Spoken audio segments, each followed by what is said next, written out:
नमस्कार, देवभूमि समाचारों में आप सभी का स्वागत है। मैं हूं आपके साथ रक्षंदा खान। आगे आप मेरे साथ देखेंगे उत्तराखंड की तमाम छोटी बड़ी खबरें विस्तार से, लेकिन उससे पहले नजर डालते हैं हेडलाइंस पर।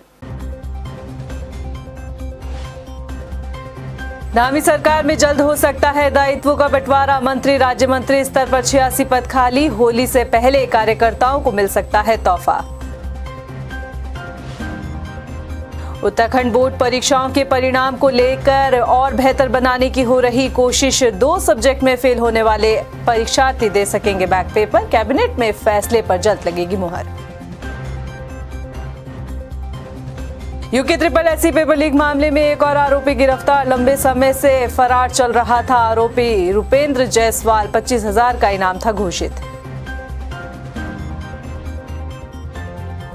दून अस्पताल में जल्द खुलेगी दिल के रोगियों के लिए कैथ लैब। चिकित्सकों की कमी भी होगी दूर। जल्द मिलेंगे अस्पताल को 15 विशेषज्ञ डॉक्टर। हेडलाइंस के बाद बुलेटिन में खबरें विस्तार से, और बात सबसे पहले करते हैं दायित्व की। धामी सरकार में दायित्व की आस लगाए बैठे भाजपा कार्यकर्ताओं के लिए अच्छी खबर है। जी हां, उत्तराखंड शासन द्वारा विभागों से दायित्व वाले पदों का ब्यौरा मांगा गया था, जो कि शासन को मिल चुका है, जिसके बाद कयास लगाए जा रहे हैं कि अब जल्द ही दायित्वों का बंटवारा हो सकता है। ये रिपोर्ट देखिए। एनडी तिवारी सरकार में बड़ी संख्या में लाल बत्तियां देकर कांग्रेस नेताओं को तमाम सरकारी पदों पर पहली बार बैठाकर उत्तराखंड में दायित्व की परंपरा शुरू हुई थी, और वो परंपरा अभी भी जारी है।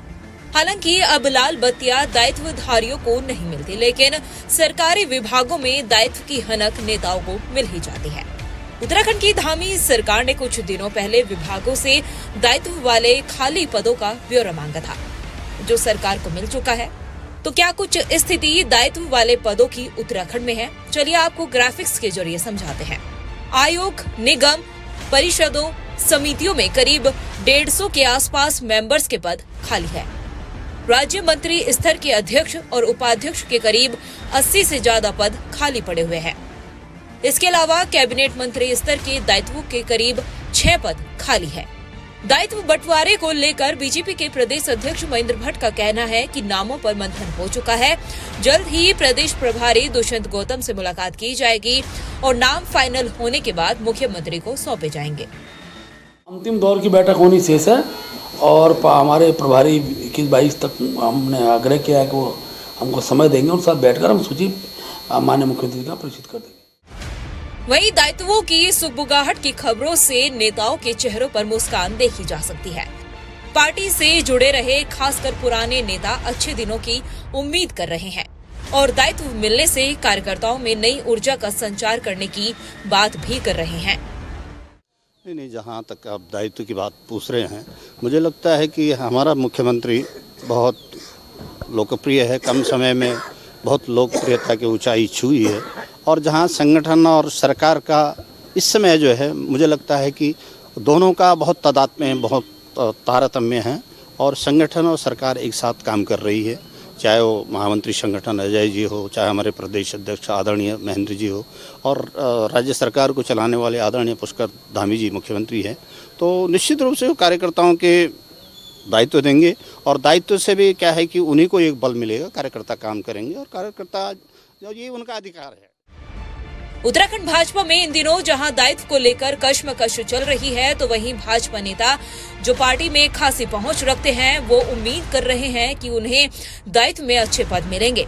ऐसे में देखना ये होगा कि आखिरकार जब दायित्वधारियों की पहले लिस्ट जारी होगी, तो उसमें 3 बड़े भाजपा नेताओं के नाम किसके आते हैं। टाइम टीवी के लिए देहरादून से मनीष डंगवाल की रिपोर्ट। उत्तराखंड बोर्ड परीक्षा का परीक्षा परिणाम बेहतर हो सके, इसको लेकर भी धामी सरकार बोर्ड परीक्षार्थियों के उन अभ्यर्थियों के लिए बैक पेपर देने के नियम बनाने वाली है जो 1 या फिर 2 विषय में फेल हो जाते हैं। जल्द ही कैबिनेट बैठक में इस पर मुहर लगाई जाएगी, जिसके तहत उच्च शैक्षिक संस्थानों की तरह उत्तराखंड बोर्ड की 10वीं और 12वीं की परीक्षाओं में भी छात्रों को फेल होने के बाद 2 विषयों में बैक पेपर देने का मौका मिलेगा।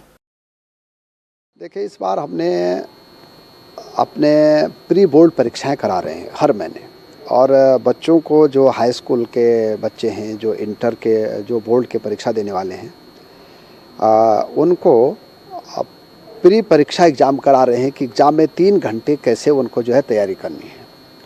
और दूसरा काम हमें कर रहे हैं कि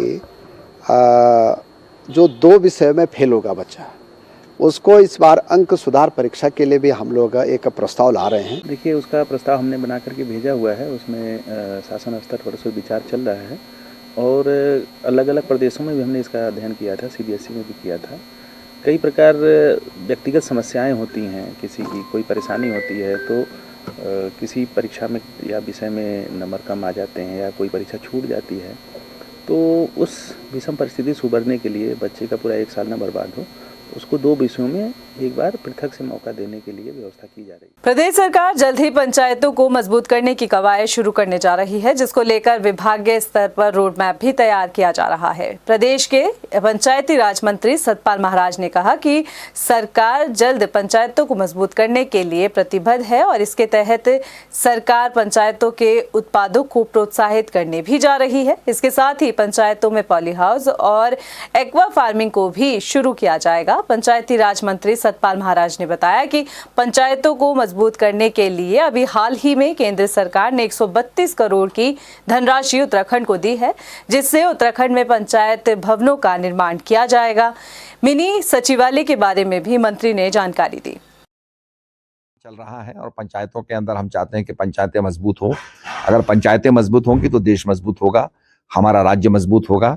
उसके अंदर हमने स्थापना दिवस के लिए जो है घोषणा की है और स्थापना दिवस मनाया जाएगा।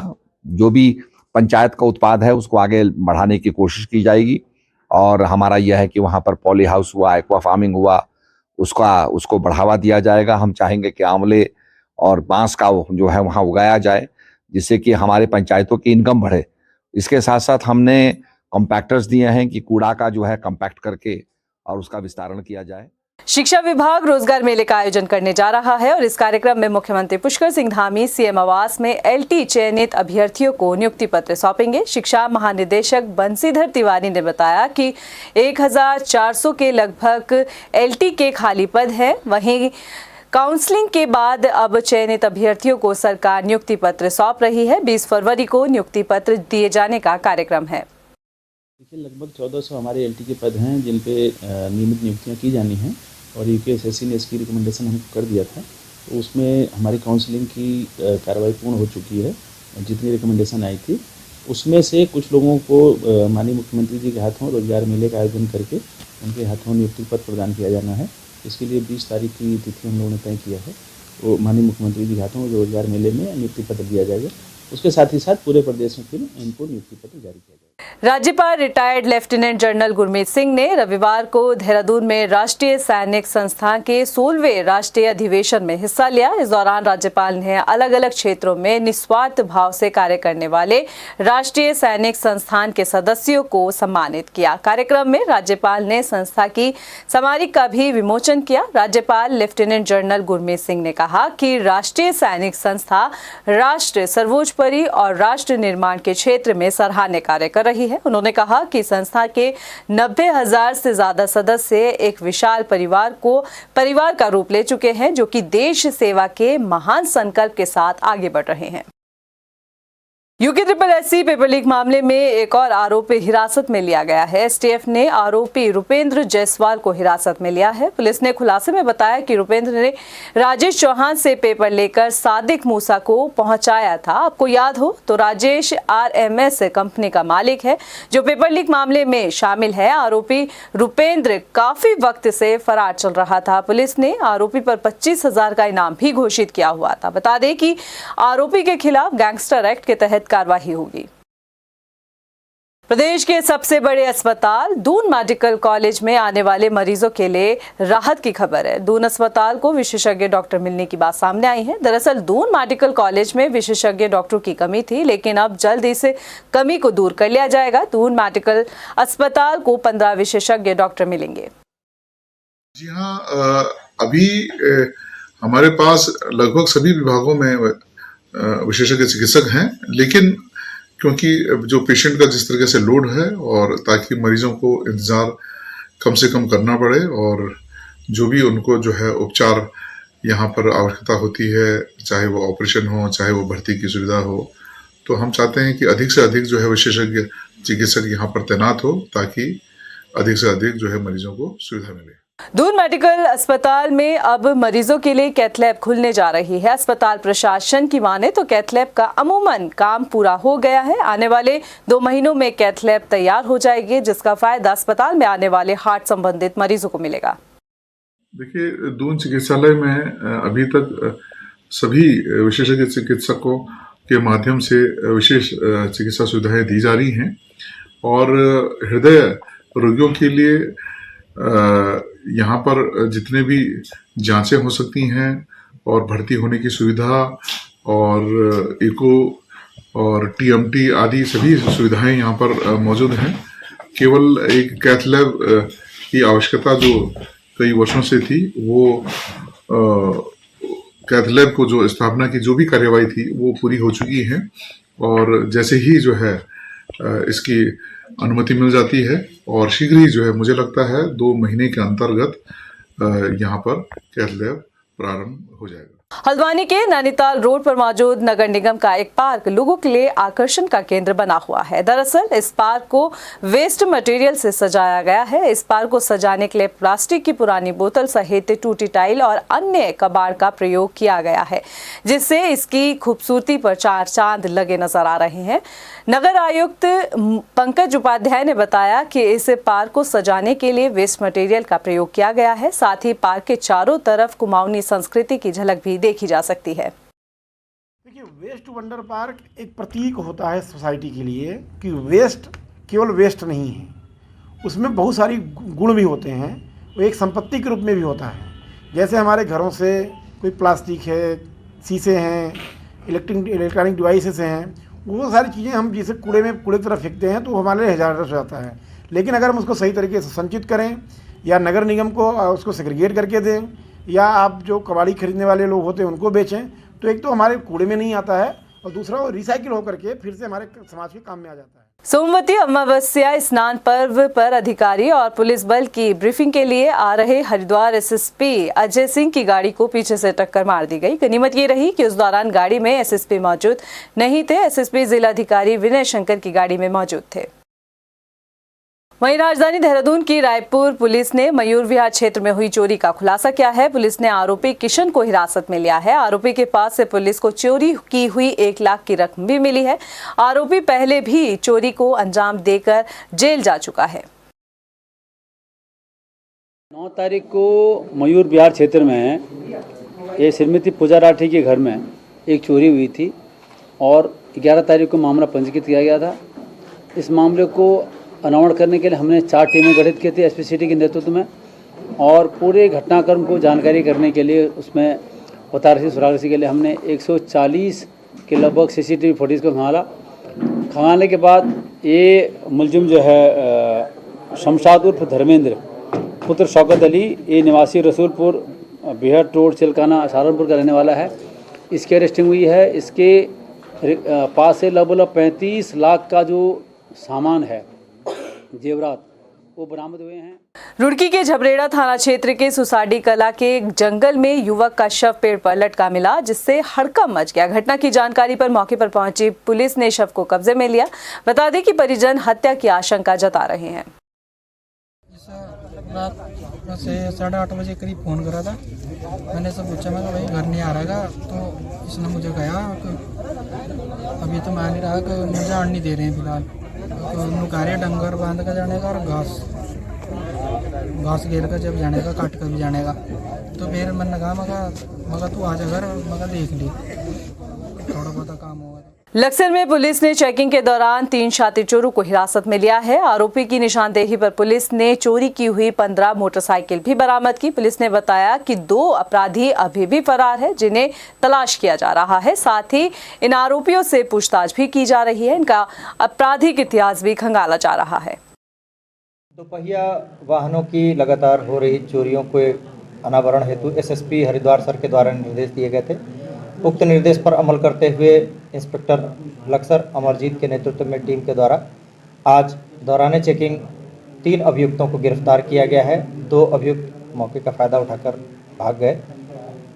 इन अभियुक्तों की निशानदेही पर अब तक मौके से 2 मोटरसाइकिल और अन्य 13 मोटरसाइकिलें बरामद हुई हैं। राजधानी देहरादून में दिन पर दिन बढ़ रहे ट्रैफिक के जाम के झाम से निपटने के लिए अब NH-72 आशा रोड़ी यानी कि झाझरा हाईवे की भी जरूरत महसूस होने लगी है। माना जा रहा है कि इस 4 लेन के बन जाने के बाद से शहर और अन्य राज्य से आने वाला ट्रैफिक कई हद तक कम हो जाएगा। वो कैसे, आपको अपनी इस रिपोर्ट में दिखाते हैं। उत्तराखंड के पहाड़ों पर सफर करने वाले यात्रियों की यात्रा को सुगम बनाने और शहर में बढ़ रहे ट्रैफिक को कम करने के लिए NH-72 आशा रोड़ी झाझरा को 4 लेन बनाए जाने की तैयारी चल रही है। इस हाईवे के बन जाने के बाद से भारी राज्य से आने वाले यात्री शहर में न प्रवेश कर बाहर से ही मसूरी, धनौल्टी पहुंच जाएंगे। तो कैसे, ग्राफिक्स के जरिए आपको समझाते हैं। उत्तराखंड की प्रवेश सीमा आशा रोड़ी, NH-72 आशा रोड़ी से झाझरा और झाझरा से मसूरी धनौल्टी जाएगा। सड़क आशा रोड़ी से शिमला बाईपास, भैयावाला, स्टेट, ठाकुरपुर से झाझरा गुजरेगी। 250 करोड़ की लागत से 12 किलोमीटर की लंबी 4 लेन रोड बनाई जाएगी। परियोजना का सर्वे कार्य पूरा हो चुका है। हाईवे का 50% हिस्सा फॉरेस्ट में है। सड़क परियोजना को केंद्रीय सड़क परिवहन मंत्रालय की मंजूरी मिल चुकी है। परियोजना के लिए फॉरेस्ट क्लियरेंस मिलने का इंतजार है। 12 किलोमीटर सड़क निर्माण में 50% आए फॉरेस्ट हिस्से का क्लियरेंस मिल जाने के बाद से परियोजना का काम शुरू हो जाएगा। फॉरेस्ट क्लियरेंस के बाद उम्मीद की जा सकती है कि NH-72 से यात्रियों की यात्रा तो सुगम होगी ही, साथ ही शहर में बढ़ रहा ट्रैफिक का दबाव भी कम हो जाएगा। देहरादून से टाइम टीवी के लिए ब्यूरो रिपोर्ट। अभी के फिलहाल इतना ही, मुझे दे इजाजत, लेकिन चलते चलते नजर डालते हैं हेडलाइंस पर। नमस्कार। धामी सरकार में जल्द हो सकता है दायित्वों का बंटवारा। मंत्री राज्य मंत्री स्तर पर 86 पद खाली। होली से पहले कार्यकर्ताओं को मिल सकता है तोहफा। उत्तराखंड बोर्ड परीक्षाओं के परिणाम को लेकर और बेहतर बनाने की हो रही कोशिश। 2 सब्जेक्ट में फेल होने वाले परीक्षार्थी दे सकेंगे बैक पेपर। कैबिनेट में फैसले पर जल्द लगेगी मुहर। यूके SSSC पेपर लीक मामले में एक और आरोपी गिरफ्तार। लंबे समय से फरार चल रहा था आरोपी रुपेंद्र जायसवाल। 25,000 का इनाम था घोषित। दून अस्पताल में जल्द खुलेगी दिल के रोगियों के लिए कैथ लैब। चिकित्सकों की कमी भी होगी दूर। जल्द मिलेंगे अस्पताल को 15 विशेषज्ञ डॉक्टर।